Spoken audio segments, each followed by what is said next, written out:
अनुकूल्यतः सिद्धिरस्तु जगदीश्वरी रेवदा सुप्रीतः अनुकूल्यतः सिद्धिरस्तु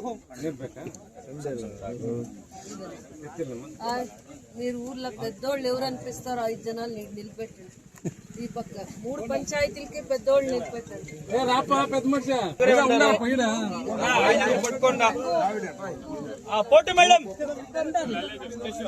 పోటు మేడం सुलग्ना सावधान सुमुहूर्त सावधान श्री लक्ष्मी नारायण ध्यान सावधान जगदीश्वरी संपूर्णितेन अनुकूलित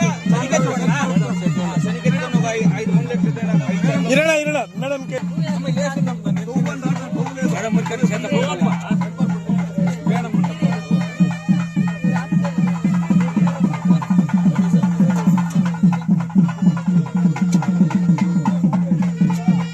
ವರ್ಷಗಳ ಹಳೆ ಸೇತುವೆ ಇದು. ಮತ್ತು ನಮ್ಮ ಇಡೀ ಜಿಲ್ಲೆಗೆ ತಗೊಂಡಾಗ ಇದಕ್ಕಿಂತ ದೊಡ್ಡ ಸೇತುವೆ ಬ್ರಿಡ್ಜ್ ಯಾವುದೂ ಇಲ್ಲ ನಮ್ಮ ಇಡೀ ಜಿಲ್ಲೆ ಕೋಲಾರ ಜಿಲ್ಲೆಗೆ ತಗೊಂಡಾಗ. ವಿಶೇಷವಾಗಿದ್ದು ಕಂಗಾನಹಳ್ಳಿ ಪಂಚಾಯತಿಯಿಂದ ರಾಮಸಾಗರ ಪಂಚಾಯತಿಗೆ ಮತ್ತು ರಾಮಕುಪ್ಪಂಗೆ ಹೋಗೋ ದಾರಿಗೆ ಇದು ಕನೆಕ್ಟ್ ಆಗುತ್ತೆ. ಹಿಂದೆ ಯಾರೋ ಪೂರ್ವಿಕರು ಮಾಡಿರೋ ಅಂಥದ್ದು. ಮುಂದೆ ಭವಿಷ್ಯದಲ್ಲಿ ಒಂದು 50 ವರ್ಷ 60-70 ವರ್ಷ ಈ ಭಾಗದ ರೈತರಿಗೆ ಮತ್ತು ಈ ಭಾಗಕ್ಕೆ ಒಂದು ಒಳ್ಳೆ ಕನೆಕ್ಟಿವಿಟಿ ಆಗುತ್ತೆ. ಇದು 9,50,00,000ದಲ್ಲಿ ಆಗಿರೋವಂಥದ್ದು. ಇದು ಒಂದು 4 ಮೀಟ್ರ್ ಅಗಲ ಇಲ್ಲ, ಇದು 3.25 ಇದೆ. ಈಗ ನಾವು 12 ಮೀಟ್ರ್ ಅಗಲ ಇರುತ್ತೆ, 12 ಮೀಟ್ರ್ ಅಗಲ. ಮತ್ತು ಈ ಭಾಗದ ರೈತರು ಮುಂದೆ ಬಂದಿದ್ದಾರೆ. ಒತ್ತುವರಿ ಆಗಿದೆ ಅಂತ ಹೇಳ್ತಾ ಇದ್ರು. ಒತ್ತುವರಿಗಿಂತ ಅವರೇ ಬಂದು ನಮಗೆ ಈ ಕನೆಕ್ಟಿವಿಟಿದ ಮಹತ್ವ ಅವರಿಗೆ ಅರ್ಥ ಆಗಿದೆ. ರೈತರು ಏನೇ ಬೆಳೆದ್ರೂ ಕೂಡ ಇದು ಸ್ಕೂಲು, ಕಾಲೇಜು ಮತ್ತು 4-5 ಪಂಚಾಯತಿಗೆ ಇದೇ ಒಂದು ರಸ್ತೆ ಇರೋದು ಕೂಡ, ಮಾರ್ಗ ಇರೋದು ಕೂಡ. ಮತ್ತು ಇದನ್ನು ಅಭಿವೃದ್ಧಿ ಮಾಡುವಂಥದ್ದು ಯಾವಾಗೂ ಅವಕಾಶ ಆಗಿರಲಿಲ್ಲ. ಕಳೆದ 20-30 ವರ್ಷಗಳಲ್ಲಿ ಅವಕಾಶನೇ ಆಗಿರಲಿಲ್ಲ ಕೂಡ. ಇದನ್ನು ನಾವು ಅಭಿವೃದ್ಧಿ ಮಾಡ್ತಾ ಇರೋದ್ರಿಂದ ಯಾವಾಗಲೂ ಕೂಡ ರಸ್ತೆಗಳು, ಸೇತುವೆಗಳು ಒಂದು ಕ್ಷೇತ್ರನ ಅಭಿವೃದ್ಧಿಯ ಸಂಕೇತ. ಅವೆಲ್ಲನೂ ಕೂಡ ಕನೆಕ್ಟಿವಿಟಿ ತುಂಬ ಮುಖ್ಯ. ಒಬ್ಬ ರೈತನಿಗೆ, ಸ್ಕೂಲು ಕಾಲೇಜ್ಗೆ ಹೋಗೋರಿಗೆ ಎಲ್ಲರಿಗೂ ಕೂಡ ಒಂದು ರಸ್ತೆ ಯೋಗ್ಯವಾಗಿದ್ರೇ, ನಮಗೆ ಕನೆಕ್ಟಿವಿಟಿ ಇದ್ರೇ ನಾವು ಅದನ್ನು ಉಪಯೋಗ ಮಾಡ್ಕೊಳಕ್ಕಾಗತ್ತೆ. ಅದೇನೋ ಗೊತ್ತಿಲ್ಲ, ಬ್ರಿಡ್ಜಸ್ನ ಭಾಳ ನಮ್ಮಲ್ಲಿ ಇದು ಐದನೇ ಕೆಲಸ. ಮೊದಲನೇದು ನಾವು ಇದರಲ್ಲಿ ಮಾಡಿದ್ದೀವಿ, ಫಸ್ಟು ನತ್ತ ಗ್ರಾಮ, ನಲ್ಲೂರು ನತ್ತ ಗ್ರಾಮದಲ್ಲಿ ಮಾಡ್ತೀವಿ. ಅದು 6 ಕೋಟಿಯಿಂದ 7 ಕೋಟಿ ಒಳಗಡೆ. ಅದಾದಮೇಲೆ ಬಡ್ಮಾಕ್ನಹಳ್ಳಿಯಲ್ಲಿ ಮಾಡ್ತೀವಿ. ಅದಾದಮೇಲೆ ಇನ್ನೊಂದು ಬ್ರಿಡ್ಜು ಮಲ್ಲಹಳ್ಳಿ ಬ್ರಿಡ್ಜ್ ಒಂದು. ಅದಾದಮೇಲೆ ಕೃಷ್ಣಾವರಂದು 4ನೇ ಬ್ರಿಡ್ಜ್. ತುಂಬ ಆಕ್ಸಿಡೆಂಟ್ಸ್ ಆಗ್ತಾ ಇತ್ತು ಅಂತ ಇದು 5ನೇ ಬ್ರಿಡ್ಜ್. ಇವೆಲ್ಲದಕ್ಕಿಂತ ಮೀರಿರೋ ಅಂಥದ್ದು ಇದು 10 ಕೋಟಿಯಲ್ಲಿ ಅನುದಾನದಲ್ಲಿ ಆಗ್ತಾ ಇರೋವಂಥದ್ದು. ನೀವೇ ಯೋಚನೆ ಮಾಡಿ, 3.25 ಅಷ್ಟು ಇತ್ತು ಅಂತ ಹೇಳ್ತಾ ಇದ್ದಾರೆ ಅಗಲ. ಈಗ 12 ಅಷ್ಟು, ಅದ್ರ 3ರಷ್ಟು ಅಗಲ ಮಾಡ್ತಾ ಇದೀವಿ. ಅಂದರೆ ಸೇತುವೆನೇ ಅಗಲನೂ ಮಾಡ್ತಾ ಇದೀವಿ. ಅಷ್ಟು ಇದು ಹೈಟು ಎತ್ತರಕ್ಕೆ ಮಾಡ್ತಾ ಇದೀವಿ. ಆಮೇಲೆ ಇದು ಮಳೆ ನೀರು ಓಡಿ ಹೋದಾಗ ಶೇಕ್ ಆಗುತ್ತೆ. ಆಮೇಲೆ ಚಿಕ್ಕ ವೆಯ್ಟ್ ಕಡಿಮೆ ಇರೋ ವೆಹಿಕಲ್ ಮಾತ್ರ ಹೋಗಕ್ಕಾಗುತ್ತೆ.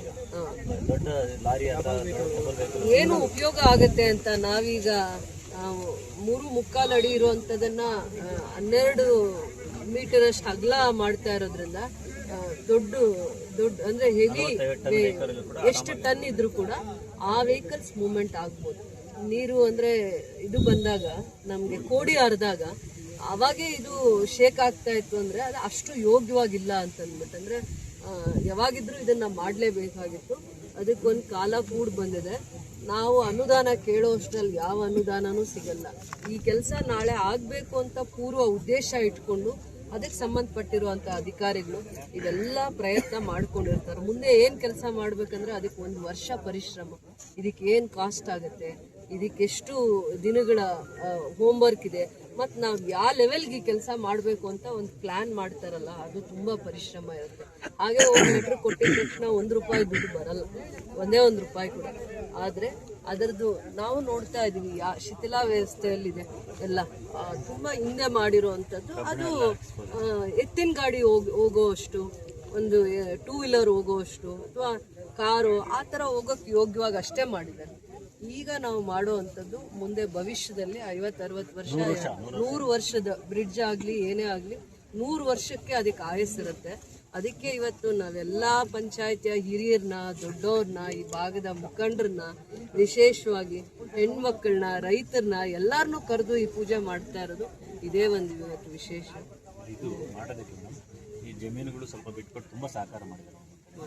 ಇವರೇ ಬಂದು ಅಂದ್ರೆ ನಾವು ಇದಕ್ಕೆ ಟೈಮ್ ತಗೊಳುತ್ತೆ ಅನ್ಕೊಂಡ್ವಿ. ಅಕ್ಕಪಕ್ಕ ಜಮೀನವರು ಅವರೇ ವಾಲಂಟ್ರಿ ಆಗಿ ರಸ್ತೆ ಎಲ್ಲರಿಗೂ ಆಗುತ್ತೆ, ರಸ್ತೆ ಆಗ್ಲಿ ಸೇತುವೆ ಆಗ್ಲಿ ಎಲ್ಲರಿಗೂ ಸಾರ್ವಜನಿಕವಾಗಿ ಅನುಕೂಲ ಆಗುತ್ತೆ ಅಂದ್ರು ತಮ್ಮ ಜಮೀನನ್ನ ಅವರಾಗೆ ಬಂದು ಬಿಟ್ಕೊಡುವಂತ ದೊಡ್ಡ ಮನಸ್ಸಿರುವಂತ ರೈತರು ಈ ಭಾಗದಲ್ಲಿ. ಅದಕ್ಕೆ ನಾನು ವಿಶೇಷವಾಗಿ ಆ ರೈತರಿಗೆ ಮೊದಲು ಧನ್ಯವಾದಗಳನ್ನು ಹೇಳ್ತಾ ಇದ್ದೀವಿ.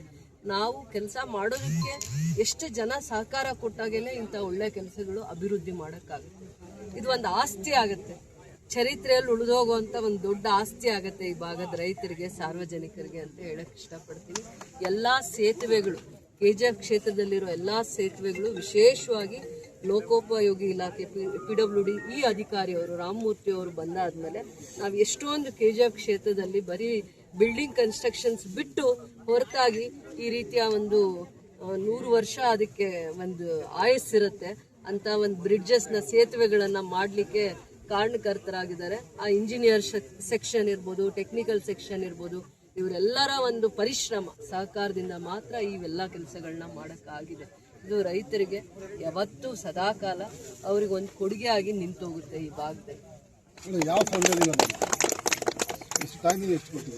ಲೋಕೋಪಯೋಗಿ PWD ಡಿಪಾರ್ಟ್ಮೆಂಟ್ ಇಂದಾನೆ ರೋಡ್ಸು ಬ್ರಿಡ್ಜಸ್ಗೆ ನಮಗೆ ಅನುದಾನ ಬರೋದು. ಇದು PWD ಡಿಪಾರ್ಟ್ಮೆಂಟ್ ಇಂದ ವಿಶೇಷವಾಗಿ ಬ್ರಿಡ್ಜಸ್ ಮಾಡೋದಕ್ಕೆ ಕೊಟ್ಟಿದ್ದಾರೆ. 9 months ಟೈಮ್ ಇರುತ್ತೆ, 11 ತಿಂಗಳು ಇಲ್ಲಾಂದ್ರೆ 9 ತಿಂಗಳು. ಇದಕ್ಕೆ 11 ತಿಂಗಳು ಬೇಕಾಗ್ಬೋದು, ಬಟ್ ಇವ್ರು 6 ತಿಂಗಳಲ್ಲಿ ಮಾಡ್ತೀನಿ ಅಂತ ಹೇಳಿದ್ದಾರೆ. ನಾನು 5 ತಿಂಗಳಲ್ಲಿ ಮಾಡಿಕೊಡಿ ಅಂತ ನಾನು ಕೇಳ್ತಾ ಇದ್ದೀನಿ. 5 ತಿಂಗಳಲ್ಲಿ ಮಾಡಿಕೊಟ್ಬಿಡಿ. ಬ್ರಿಡ್ಜ್ ಇರೋದು ಒಂದೇ ಬ್ರಿಡ್ಜ್, ಇದನ್ನ ಆಗೋವರೆಗೂ ಉಪಯೋಗಿಸ್ಕೊತೀವಿ, ಅದನ್ನ ಕಟ್ಟೋವರೆಗೂ ಇದನ್ನ ಉಪಯೋಗಿಸ್ಕೊಂತೀವಿ.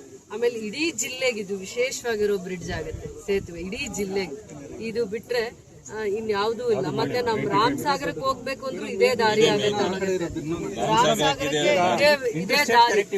ರಾಮಸಾಗರ ಲೇಕ್ ಏನಿದೆ, ರಾಮಸಾಗರ ಏನಿದೆ, ಇದನ್ನ ನೋಡೋದಕ್ಕೆ ಮುಂದೆ ಪ್ರವಾಸಿಗರು ಬಂದ್ರು ಕೂಡ ಇದೇ ರಸ್ತೆನೇ ಇದೇ ಯೋಗ್ಯವಾಗಿರುವಂತ ರಸ್ತೆ.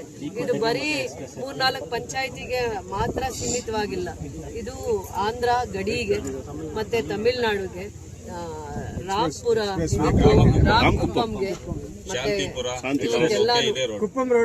ಮುಂದೆ ರೈತರಿಗೆ ಈ ಜಾಗ ಯೋಗ್ಯ ಆಗತ್ತೆ, ನಮ್ಮ ರೈತರಿಗೆ ಜಾಸ್ತಿ ಯೋಗ್ಯ ಆಗತ್ತೆ. ಅದಕ್ಕೋಸ್ಕರ ಇಂಡಸ್ಟ್ರೀಸ್ ಇರ್ಬೋದು, ಎಲ್ಲಾ ರೀತಿ ವೆಹಿಕಲ್ ಕೂಡ ಇದರಲ್ಲಿ ಸರಾಗವಾಗಿ ಸುಗಮವಾಗಿ ಹೋಗ್ಬೋದು. ಮಕ್ಕಳು ಪ್ರತಿಯೊಬ್ಬ ಮಕ್ಕಳು ಕಾಲೇಜ್ ಹೋಗ್ತಾರೆ. ಇಲ್ಲಿಂದ ಒಂದು ಬಸ್ಸಿನ ವ್ಯವಸ್ಥೆ ಯಾವುದೂ ಇಲ್ಲ. ಒಂದು ಬಸ್ ನಿಮಗೆ ಖುದ್ದಾಗಿ ಫೋನ್ ಮಾಡಿದ್ದೀನಿ, ಡಿಪೋ ಮ್ಯಾನೇಜರ್ಗೆ ಮೇಲ್ ಮಾಡಿದ್ದೀನಿ. ನಾನು ಯಾವ ಥರನೂ ಆ್ಯಕ್ಷನ್ ತೊಗೊಂಡಿಲ್ಲ. ಒಂದು ವಿಚಾರ ನೋಡಿ, ಬೇಕಾದರೆ ಬೆಳಗ್ಗೆ 9 ಬರೀ ನಡೆ ಮಕ್ಕಳು ನಡ್ಕೊಂಡು ಹೋಗ್ತಾ ಇರ್ತಾರೆ, ಸೈಕಲಲ್ಲಿ ಹೋಗ್ತಾ ಇರ್ತಾರೆ. ಕೇಳಿದಕ್ಕೆ ಸುಮಾರು 100ರಿಂದ 105 ಜನ ಇರ್ತಾರೆ. 100ರಿಂದ 105 ಜನ. ಒಂದು ಬಸ್ಸಿನ ವ್ಯವಸ್ಥೆನೂ ಇಲ್ಲ. ಡಿಪೋ ಮ್ಯಾನೇಜರ್ ಹೋಗ್ಬಿಟ್ಟು 2 ಸಲ ಲೆಟರ್ ಕೊಟ್ಟಿದ್ದೀವಿ, ಮೇಲೂ ಮಾಡಿದ್ದೀವಿ. ನಾನು ನಿಮ್ಗೆ ಖುದ್ದಾಗಿ ಫೋನ್ ಮಾಡಿದ್ದೀನಿ. ಯಾಕೆ ಇವೆಲ್ಲ ಬಸ್ಸಸ್ ಸರ್ವಿಸಸ್ ಇಲ್ಲ ಅಂತ ಅರ್ಥ ಮಾಡ್ಕೊಳ್ಳಿ. ಅದರಿಂದ ಇವೆಲ್ಲ ಕಾರಣಗಳು ಇದ್ದಿದ್ರಿಂದ ಮುಂದೆ ಈ ಸೇತುವೆ 5 ತಿಂಗಳಲ್ಲಿ ಆದಾಗ ಕನೆಕ್ಟಿವಿಟಿ ಇಂಪ್ರೂವ್ ಆಗುತ್ತೆ. ಬಸ್ಸಸ್ ಆಗಲಿ, ಹೆವಿ ಟ್ರಕ್ಸ್ ಆಗಲಿ ಓಡಾಡಲಿಕ್ಕೆ. ಎಲ್ಲ ವಿಚಾರನೂ ಸಾಮಾನ್ಯ ವ್ಯಕ್ತಿ ಅಂದಾಗ ಹೇಳಿರಲ್ಲ ಏನು ಕಾರಣ ಅಂತಂದ್ಬಿಟ್ಟು. ಆದರೂ ಮಕ್ಕಳಿಗೆ ಬಸ್ ವ್ಯವಸ್ಥೆ ಸೌಕರ್ಯ ಮಾಡಿಕೊಡ್ಲಿ, ತಪ್ಪೇನಿಲ್ಲ, ಮಾಡಿಕೊಡ್ಬೇಕು. ಮಾಡ್ತಿರೋದೇನಂದ್ರೆ ನಿಮಗೆ ದಯವಿಟ್ಟು ನೀವು ಡಿಪೋ ಮ್ಯಾನೇಜರ್ ಖುದ್ದಾಗಿ ಫೋನ್ ಮಾಡಿ ಅವ್ರಿಗೆ ಆ ಟೆಲಿಕಾಸ್ಟ್ ವಿತಿನ್ 1 ವೀಕಲ್ಲೇ ಬಸ್ಸಿನ ವ್ಯವಸ್ಥೆ ಮಾಡಿಕೊಡಿ ಮೇಡಮ್. ರಿಕ್ವೆಸ್ಟ್ ಮಾಡ್ತಾ ಇದ್ದೀವಿ. ಯಾಕಂದ್ರೆ ಸುಮಾರು ಜನ ಸ್ಟೂಡೆಂಟು, ಯಾಕಂದ್ರೆ ಎಜುಕೇಶನ್ ಭಾರಿ ಇಂಪಾರ್ಟೆಂಟ್ ಆಗುತ್ತೆ. ನಾವು ನೀವು ಬರ್ತಿರೋದು ಗೊತ್ತಿಲ್ಲ, ನಮಗೆ ಜಸ್ಟ್ ಕ್ರೀಡಾಡ್ತಾ ಇದ್ದೀವಿ, ನಮ್ಗೆ ಗೊತ್ತೇ ಇರಲಿಲ್ಲ. ನಾವು ಸೀರಿಯಸ್ ಆನೆಸ್ಟಾಗಿ ಹೇಳ್ತಾ ಇದ್ದೀವಿ. ಮಕ್ಕಳ ಭವಿಷ್ಯ ಭಾರಿ ಇಂಪಾರ್ಟೆಂಟು. ಆ ಎಜುಕೇಶನ್ ಇಂದನೇ ಇದೆಲ್ಲ ಡೆವಲಪ್ಮೆಂಟ್ ಆಗೋದು. ನಾನು ಪರ್ಸನಲ್ ರಿಕ್ವೆಸ್ಟ್ ಮಾಡ್ತಾ ಇದ್ದೀನಿ ನಿಮಗೆ, ದಯವಿಟ್ಟು ಒಂದು ಬಸ್ಸಿನ ವ್ಯವಸ್ಥೆ ಮಾಡ್ಕೊಡಿ. ₹100 ನಾಳೆನೆ ಬರ್ತಾರೆ ಅವರು, ಡಿಪೋ ಮ್ಯಾನೇಜರ್ ಬಂದು ವಿಸಿಟ್ ಮಾಡ್ಕೊಂಡು ಯಾವ ರೂಟ್ಸ್ ಅಲ್ಲಿ ಅವ್ರಿಗೆ ಯೋಗ್ಯವಾಗಿ ಆ ಕನೆಕ್ಟಿವಿಟಿ ಇಲ್ಲ. ನಾನು ಆನೆಸ್ಟ್ ಹೇಳಿದ್ರೆ ಅಣ್ಣವರು ₹100 ಹೋತಾರಲ್ಲ,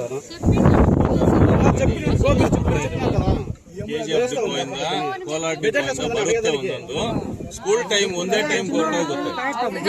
ವ್ಯವಸ್ಥೆಯಲ್ಲಿ ಬಸ್ಸುಗಳನ್ನ ಈ ಮಾರ್ಗದಲ್ಲಿ ಓಡಾಡಿ ಅಂತ ಹೇಳ್ಬೇಕು. ನಾನು ಹೇಳಿ ಲೆಟರ್ ಕೊಟ್ಟು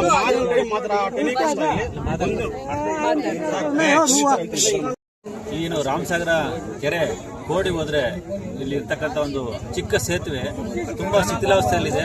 ಅದನ್ನ ಮರು ನಿರ್ಮಾಣ ಮಾಡಬೇಕು, ಚೆನ್ನಾಗಿರೋ ಒಂದು ಸೇತುವೆ ಕಟ್ಟಬೇಕು ಅಂತ ಈ ಊರು ರಾಮಸಾಗರ ಗ್ರಾಮ ಪಂಚಾಯತಿ ಮತ್ತು ಸುತ್ತಮುತ್ತಲ ಗ್ರಾಮಸ್ಥರೆಲ್ಲ ಮೇಡಮ್ನ ಒಂದು ವಿಸಿಟ್ ಮಾಡಿ ಒಂದು ಅಂದಾಜು ಪಟ್ಟಿ ತಯಾರಿಸಿ ನನ್ನ ಕೈಲಿ ಕೊಡಿ ಅಂತ ಹೇಳಿದ್ರು. ನಾವೆಲ್ಲ ಇದನ್ನ ವಿಸಿಟ್ ಮಾಡಿ ಇದಕ್ಕೆ ಎಷ್ಟಾಗುತ್ತೆ ಕಾಸ್ಟು ಅಂತೆಲ್ಲ ಮಾಡಿ ಮೇಡಮ್ ಕೈಲಿ ಕೊಟ್ವಿ. ಮೇಡಮ್ ಅವರು ನಮ್ಮ ಲೋಕೋಪಯೋಗಿ ಇಲಾಖೆ ಸಚಿವರಾದ ಸತೀಶ್ ಜಾರಕಿಹೊಳಿ ಸಾಹೇಬ್ರ ಹತ್ರ ಕೂತ್ಕೊಂಡು ಖುದ್ದಾಗಿ ಇದು ನಮಗೆ ತುಂಬಾ ಅವಶ್ಯಕತೆ ಇದೆ, ಇಲ್ಲಿ ಸುಮಾರು ಗ್ರಾಮಗಳಿಗೆ ಈ ಸೇತುವೆ ಅವಶ್ಯಕತೆ ಇದೆ, ಶಿಥಿಲಾವಸ್ಥೆಯಲ್ಲಿದೆ, ಯಾರು ಎನಿ ಟೈಮ್ ಯಾವಾಗ ಬೇಕಾದ್ರೂ ಅದು ಹಾಳಾಗುವಂತಹ ಸ್ಥಿತಿಯಲ್ಲಿದೆ. ಅದನ್ನ ಮರು ನಿರ್ಮಾಣ ಮಾಡಲೇಬೇಕಾಗಿದೆ. ಅಲ್ಲಿ ಚಿಕ್ಕ ಕಡಿಮೆ ಭಾರವತ್ತ ವಾಹನಗಳು ಮತ್ತು ಲಘು ವಾಹನಗಳು ಮಾತ್ರ ಹೋಗಕ್ಕೆ ಸಾಧ್ಯ ಇದೆ ಈ ಸೇತುವೆ ಮೇಲೆ. ಭಾರಿ ವಾಹನಗಳು ಹೋಗಕ್ಕಾಗೋದಿಲ್ಲ ಮತ್ತು ಯಾವುದೇ ಸಮಯದಲ್ಲಿ ಅದು ಬೀಳೋ ಪರಿಸ್ಥಿತಿಯಲ್ಲಿದೆ. ಇದು ತುಂಬಾ ಅಗತ್ಯತೆ ಇದೆ, ಅವಶ್ಯಕತೆ ಇದೆ ಅಂತ ಹೇಳ್ಬಿಟ್ಟು ನಮ್ಮ ಲೋಕೋಪಯೋಗಿ ಸಚಿವರ ಹತ್ರ ಖುದ್ದಾಗಿ ಸುಮಾರು 4-5 ಬಾರಿ ಬಂದು ಅದನ್ನ ಮನವಿ ಮಾಡಿ ಇದಕ್ಕೆ ನಾವು ಏನು ಅಂದಾಜು ತಯಾರಿಸಿದ್ವಿ 950 ಲಕ್ಷಗಳ ಹಣವನ್ನ ಲೋಕೋಪಯೋಗಿ ಇಲಾಖೆಯಿಂದ ಬಿಡುಗಡೆ ಮಾಡಿಸಿದ್ದಾರೆ. ಬಿಡುಗಡೆ ಮಾಡಿಸಿದ ಮೇಲೆ ನಾವು ಅದನ್ನ ಎಸ್ಟಿಮೇಟ್ ಮಾಡಿ ಟೆಂಡರ್ ಕರೆದಿದ್ದೀವಿ. ಈಗ 3 ಮೀಟರ್ ಅಗಲ ಇದೆ ವೆಹಿಕಲ್ ಲಘು ವಾಹನಗಳು ಹೋಗೋದಕ್ಕೆ, ಇದನ್ನ 12 ಮೀಟರ್ ಅಗಲಕ್ಕೆ ಮಾಡ್ತಾ ಇದ್ದೀವಿ. ಸುಮಾರು 85 ಮೀಟರ್ ಉದ್ದ ಇರುತ್ತೆ ಸೇತುವೆ, 12 ಮೀಟರ್ ಅಗಲ ಇರುತ್ತೆ. ಇದು ಒಂದ್ಸಾರಿ ನಿರ್ಮಾಣ ಆದ್ಮೇಲೆ ಎಂತ ವಾಹನಗಳು ಕೂಡ ನಮ್ಮ ಏನು ನ್ಯಾಷನಲ್ ಹೈವೇ ಅಂತ ಏನಂತೀವಿ, ರಾಜ್ಯ ಹೆದ್ದಾರಿ ರಾಷ್ಟ್ರೀಯ ಹೆದ್ದಾರಿಗಳಲ್ಲಿ ಓಡ್ತಕ್ಕಂಥ ವಾಹನಗಳು ಅದೇ ರೀತಿ ಯಾವುದೇ ವಾಹನ ಹೊಡೆದ್ರು ಯಾವುದೇ ರೀತಿ ತೊಂದರೆ ಆಗಲ್ಲ. ಸಂಪೂರ್ಣವಾಗಿ ಇದು ನಮ್ಮ ಕರ್ನಾಟಕದಿಂದ ಆಂಧ್ರ, ತಮಿಳುನಾಡು, ಈಗಾಗಲೇ ಮೇಡಮ್ ಹೇಳಿದಂಗೆ 2 ರಾಜ್ಯಗಳಿಗೆ ಕನೆಕ್ಟಿವಿಟಿ ಕೂಡ ಉಂಟಾಗುತ್ತೆ. ಮುಂದಿನ ದಿನಗಳಲ್ಲಿ ಏನೇ ಕೈಗಾರಿಕೆಗಳು ಏನೇ ಬಂದ್ರು ಇಲ್ಲಿನ ಜನಗಳಿಗೂ ಅನುಕೂಲ ಆಗುತ್ತೆ. ಕೈಗಾರಿಕಾ ಸ್ಥಾಪನೆ ಮಾಡಿದಾಗ ಅಲ್ಲಿ ಅವ್ರ ವಾಹನಗಳು ಓಡಾಡೋದಕ್ಕೂ ಅನುಕೂಲ ಆಗುತ್ತೆ. ಒಟ್ಟಾರೆಯಾಗಿ ನಮ್ಮ ಲೋಕೋಪಯೋಗಿ ಇಲಾಖೆ ವತಿಯಿಂದ ಕೋಲಾರ ಜಿಲ್ಲೆಯಲ್ಲಿ ಇದೇ ಪ್ರಥಮ ಬಾರಿಗೆ ಇಷ್ಟೊಂದು ಸೇತುವೆಗಳನ್ನು ನಾವು ನಿರ್ಮಾಣ ಮಾಡ್ತಾ ಇರೋದು ಮತ್ತು ಇಷ್ಟು ಅಧಿಕ ಮೊತ್ತದ ಸೇತುವೆ ನಿರ್ಮಾಣ ಮಾಡ್ತಾ ಇರೋದು ಕೂಡ ಇದೇ ಮೊದಲ ಬಾರಿ.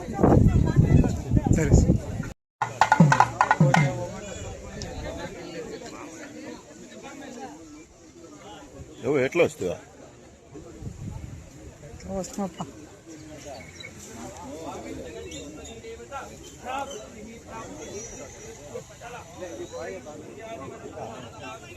ಬರ್ಬೇಕಲ್ಲ